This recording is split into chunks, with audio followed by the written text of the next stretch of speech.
What's up, ladies and gentlemen? Today I'll be interviewing Karlie Smith, who is the Director of Digital Engagement and Social Promotion for the Coastal Athletic Association. That was probably a lot for you, wasn't it? Well, stick around to see what she has to say about covering college sports and what it was like for her being a college athlete.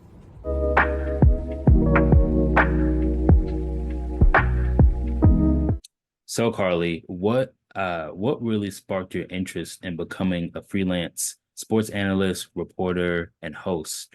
And how did you really discover your love for sports? Hmm.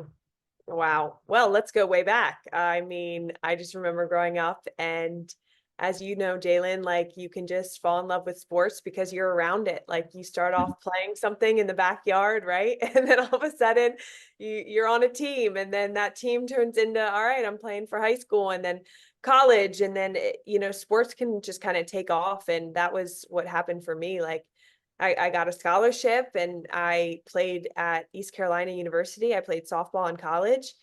And, that was what I knew. Being a student athlete is what I grew up doing. And when I thought about jobs, well, what are we going to do outside of sports? Was the Mhm. question, right?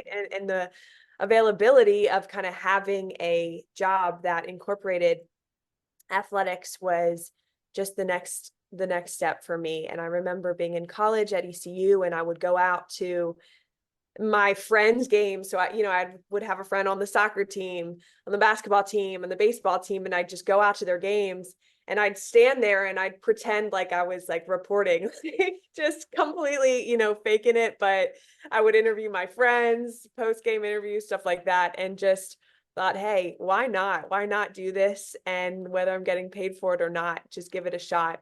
And so from that point on, I just felt the Lord, like I wanted to be obedient to God in everything that I did, and I felt Him calling me to pursue a career in sports, and it opened up a door at the University of Georgia after ECU. But yeah, I've just felt like God's guidance in every step of it, and I've felt that yes, I'm passionate for sports, but above that is a passion for people, and Yeah. the impact that you have in the entertainment and sports realm is completely unique. And so for people who know the language of sports and can operate in that realm and have a positive impact on people, I just think it's a valuable opportunity that I kind of walked in not even knowing the full length and depth of what that impact could be, right? So I'm still learning, but that's kind of some background as to why I'm still in it. I'm still doing it. Certainly, I agree. I know coming out of college, I kind of did the same thing. I would just go to games and film myself out there on the Awesome. field. And it's it goes from a passion to something that you actually want to make a living out of. And so I can certainly agree with you there. What would you say, what has been the most fulfilling aspect of being the director of digital engagement and social promotion for the CAA? Woo, the most fulfilling aspect. Well, let's see. I think every day is so different and new. As you Mhm. know, like every day looks like something. The agenda could be one way this way on Monday, on Friday, you're doing something totally different, right? But I think the consistent is why. And I would love to hear why you're doing it, Jalen, too, because that's everything, right? Like when you're working 15, 16-hour days, and we were just at the basketball championship in DC, you're running on little sleep. Like, why are you doing it? Because Yeah, it seems glamorous to work in sports from the jump, but it's a grind, and there's long hours, and not everything that happens is the glam is what you see posted on Instagram, right? And so you have to go back to the foundation of why you're doing it. And I have on my computer love and serve. And so, in sports, yes, for a 20, 30-second hit, 45-second hit, I'm on camera and I'm talking to people and I'm sharing stories. But what happens beyond that is I'm talking to coaches, student athletes, fans, my coworkers, the security people in the arena, the events DC, the marketing groups. I mean, you're just engaged with so many different people. People need water. People need that direction. They fuel. need, yeah, they need Yeah. food, And so it's like, you know, we can use our quote unquote job title in a way that gets the job done, but also serves the people that you're around. And so, yeah, I think for me, just loving and serving those people is kind of the goal and why I'm doing it, you know? Yeah, certainly, certainly. And I'm glad you mentioned interviewing coaches and athletes because I'm curious to know what are those conversations like? You were interviewing a lot of athletes at the CAA tournament, but even outside of that, with all the reporting that you've done, what are those conversations like, depending on the sport, I guess? Oh my gosh.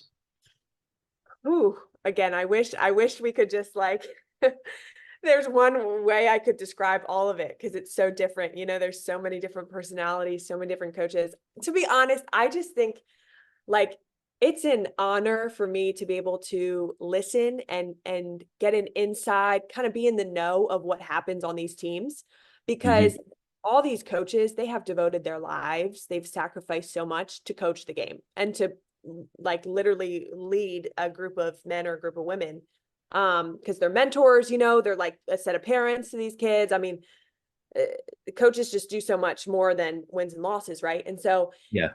talking to them, I feel like I just get to learn so much about the sport. I get to learn so much about kind of what goes on day to day, so much that I don't see.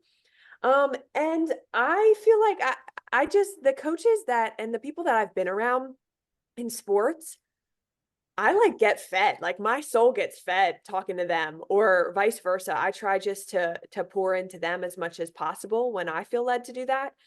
Because a lot of pressure goes into it, you know. A lot of people jobs are won and lost by the records, right? And that can add pressure to coaches, that can add pressure of performing. And so just really, I guess just being a light being a light to whoever you're encountering is so important and I've been able to especially throughout CA men's and women's basketball. I mean we had 14 men's teams, 14 women's teams, so talking to all of those coaches, right, I've been able to get to know their families. I Wow. you know have been able to get to know their wives, their husbands, their kids who are in the arenas. And that's my goal. I'm like, yeah, I would love to hear how your team's doing, but how are your kids? Like, what are they doing? How's the sixth grade going for them? You know? And so that's kind of what I care about. But it makes it so much more enjoyable to actually care about people for who they are and not just their wins and loss record, you know. Right. Yes. One thing I'm learning when I'm interviewing a lot of these coaches and athletes is it's more than just the game. It's more than just their job. You can really make a connection and learn more about who they are. I did that with a few coaches and athletes at George Mason, where I went my alma mater. So it it's it's very I almost find it therapeutic because I love just learning from other people and talking to these people and engaging with them and learning more about the sport and how they grow in the sport. Um, so I understand you were a production assistant for while you were working at the Georgia Bulldogs athletics program. Mhm. What was your day to day? What were like day to day duties like? Mhm. Working in college athletics. Yeah, so this was, and this kind of was pre-pandemic. So, you know, we were really rocking and rolling. We were in the office every day. And Mhm. I think it just looked like, you know, spending time in the office, doing your duty of office hours and all hands on deck, whatever was needed. But then we were able to, you know, go out and shoot and edit and create social media videos, create website, you know, content for each individual sports team at Georgia. And so I think my sports were I had golf, I had women's basketball, I had softball, and a few others, but it was nice just to kind of have, you know, those individual sports that you really focused on and get to know the team and do fun interviews, fun social content, just serve them in whatever capacity was needed. And that's what kind of taught me the behind the scenes look of, okay, I'm going to shoot, edit, produce, post production, all those things. But then also had some on camera opportunities there too, doing broadcast work with the SEC Digital Network and Mike Bilbo, who was my boss there, just an incredible guy. I love him. Love they're like family to me at the University of Georgia. And so I'm so thankful. I'm so thankful for just the spirit of excellence that they operated with it definitely was, as you know, working in sports, it was a lot. It was, you're in one season, but you got so many teams, and then you move to the next, and you've got crossover It season and all the continuous, things. It continues. ongoing. It continues, but again, it's the avenue that we've been placed in for such a time as this. And so, yeah, the goal was still the same, to love and serve them well. But I definitely worked out a lot of kinks there, and had to learn, like, being in sports, it's not about me. It's not about me. It's about serving the people around me. So it was Mhm. definitely a learning period for sure. And learned how to crawl, walk, run. I definitely say like working working for other sports teams is gonna make you like a more versatile journalist. So that's definitely gonna serve you. I'm learning that. I did that throughout George Mason as well, just covering different sports teams. But it's allowing me to gain my knowledge in sports, which is always helpful for as being a sports reporter. So that's pretty intriguing.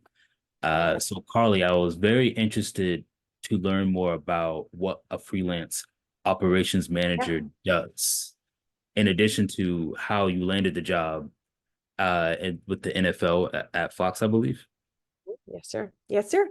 Yeah. So it's funny because in college, one of my best friends, her name's Blair, and she kind of invited me over the summer after I graduated, and she said, "Hey, I think this event, we were working the All-Star game for Fox Sports.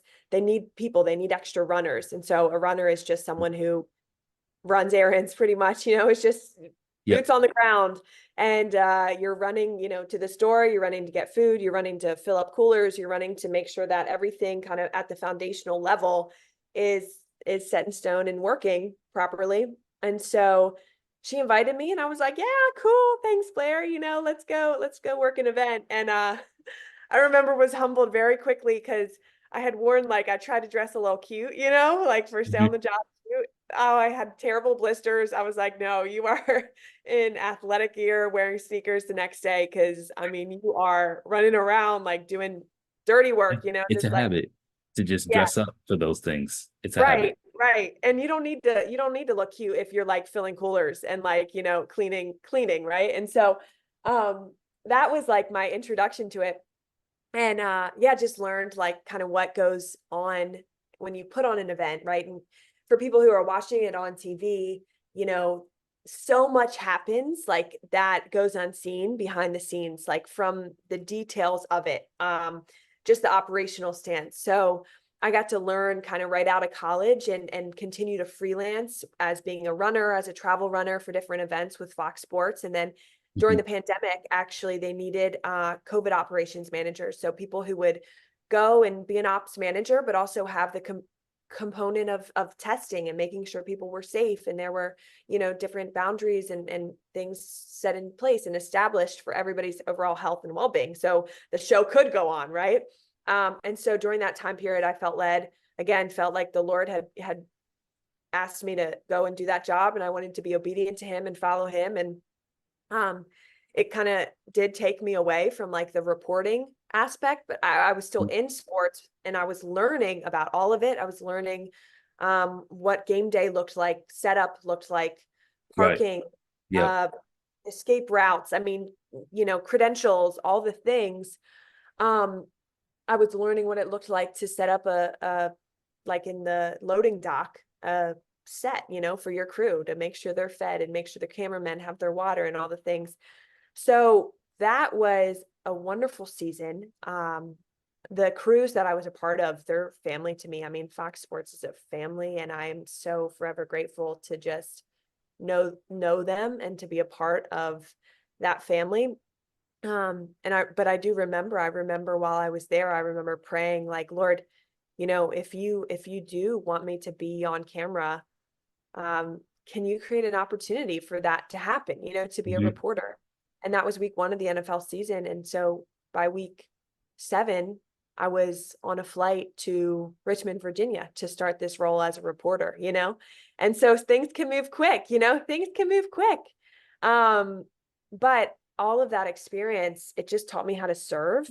It taught me that what we do, again, it's not about me. It's about what are we how am I serving and loving the people around me? And that takes the pressure off completely, to perform or to be, anything other than yourself when you're just serving people.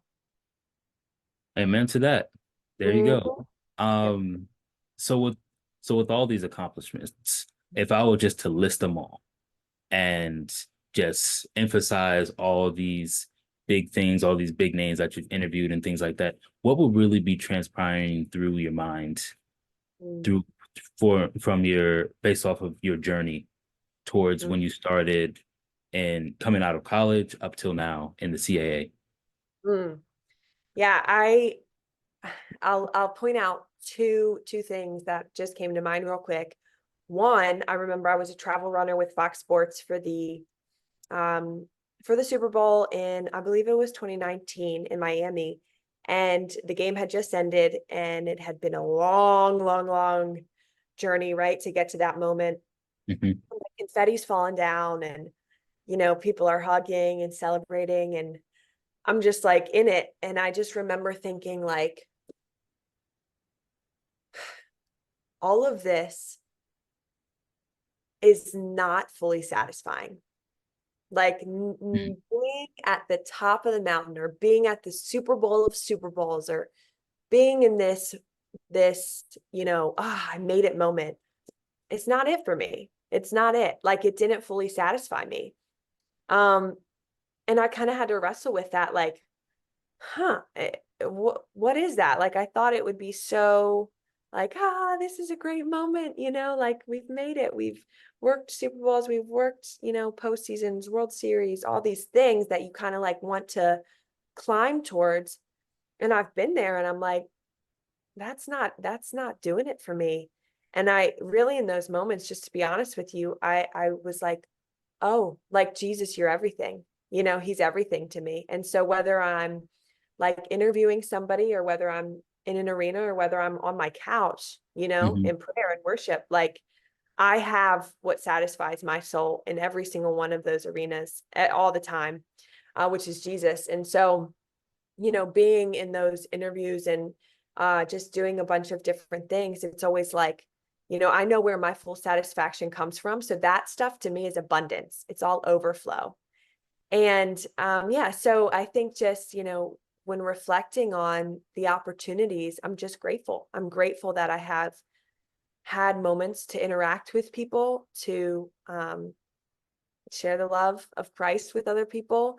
I'm thankful that um, there's another day, to do it, that there's a new opportunity and there's someone else who gets to share their story, Um, but I remember too, right before the basketball championship, sitting in the arena and just thinking like, okay, here we are, people, and there's going to be basketball played, but next year there's going to be a new champion, like all Yep. of this stuff is fleeting, right? And so I think it's just being grateful for the moment that you're in right now, but also knowing that things hold eternal value, and your ultimate satisfaction can't come in the job, or it can't come in that one moment, because things are ever evolving, things are ever changing. So just finding truly what consistently will fill your cup up, will fill your joy, I think is so important when you're working in an ever evolving industry.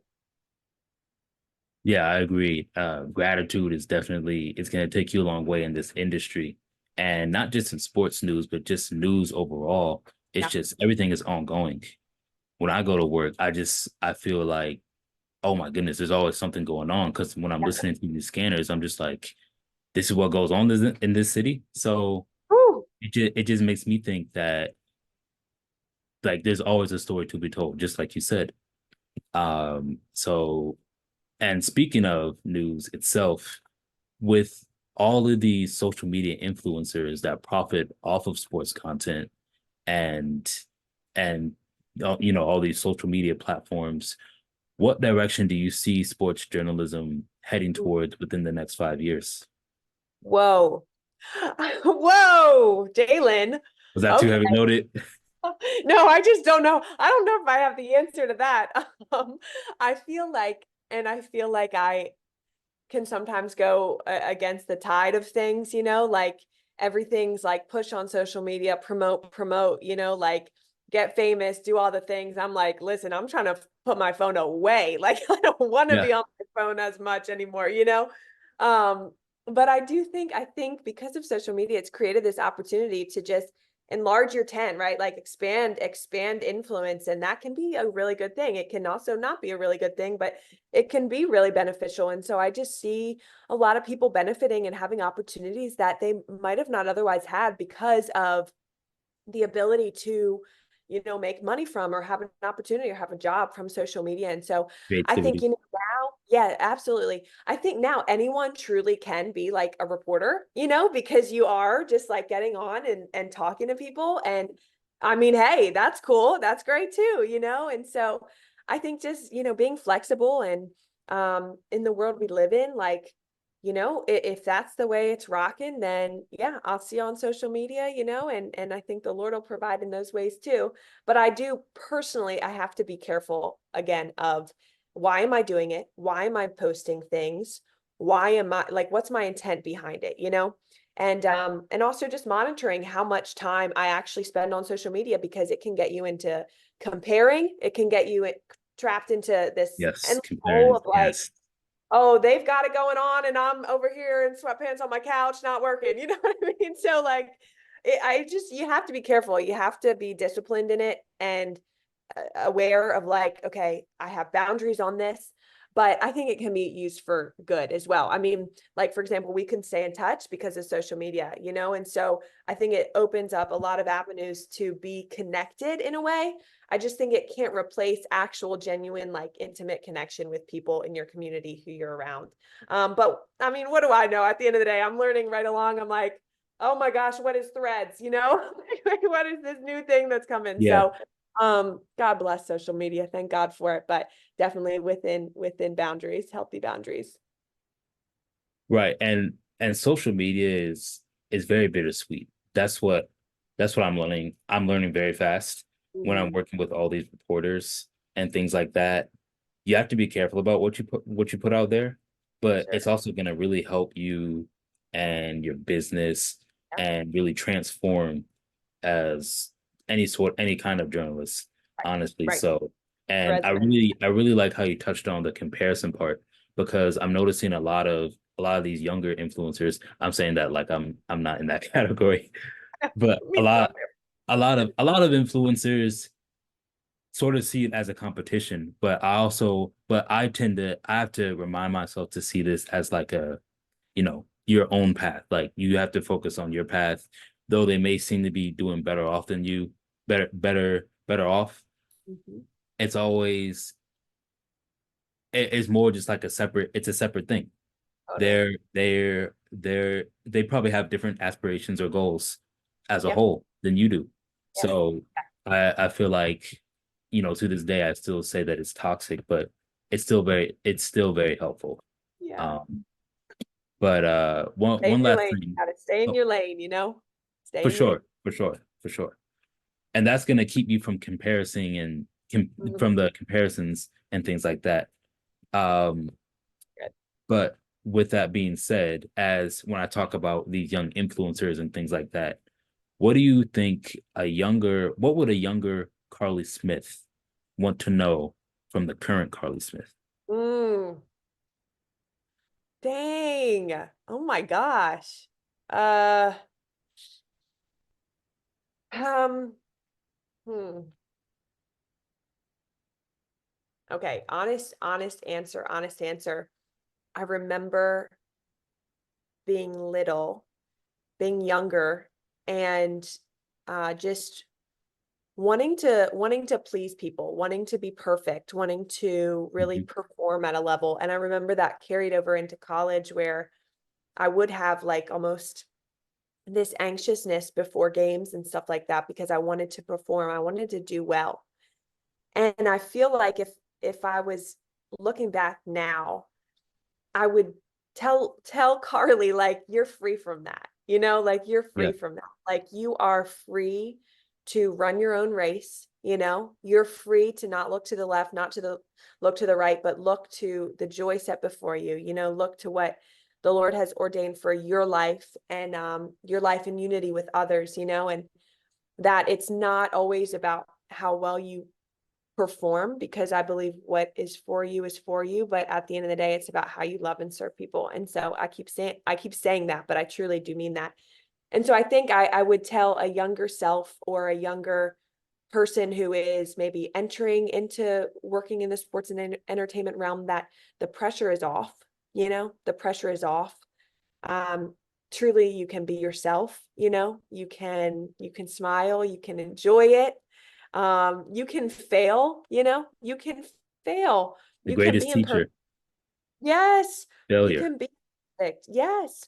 And it's not about pleasing others. You just need to, for me, it's about, my delight is in the Lord, and Mhm. that's where my satisfaction comes from. That's my audience. That's who I want to please. But I think just that there's this lack of pressure to make it, to be someone. You are already valued. You are already sought after and known and seen and loved, just as you are. And that all things will be worked together for the good. And so I would have said, hello, first meet Jesus to little Karlie, and two, I would say follow him, and just enjoy the process, and not don't be so inwardly selfishly motivated, Mhm. but be in a position of let's look at the people around me, and what can I do to be a light in this community. And look, I'll hit you up in like 10 years, and I'm sure there's something that I would need to say to myself now, that that I just don't know, and I don't have it all Yeah. figured out. We're all learning, we're all failing, we're all getting pruned and working to be better. Um, but yeah, that's what I would say. Well, thank you so much for that, Karlie. Yeah, failure is definitely the greatest teacher. We've all failed. The biggest names we see in this business have failed. Yeah, Um, I mean, it's just about practice yeah, makes perfect, right. and just finding your way, finding your niche, Yeah, as I like to put it nowadays. that's it. So it's always very helpful. It's always very helpful because now you know what works and what won't work, and then that'll help you grow Mhm. as in the corporate world For sure. for 100%. sure. 100%. Well, thank you so much, Karlie. I appreciate you taking time out of your day. Sit with me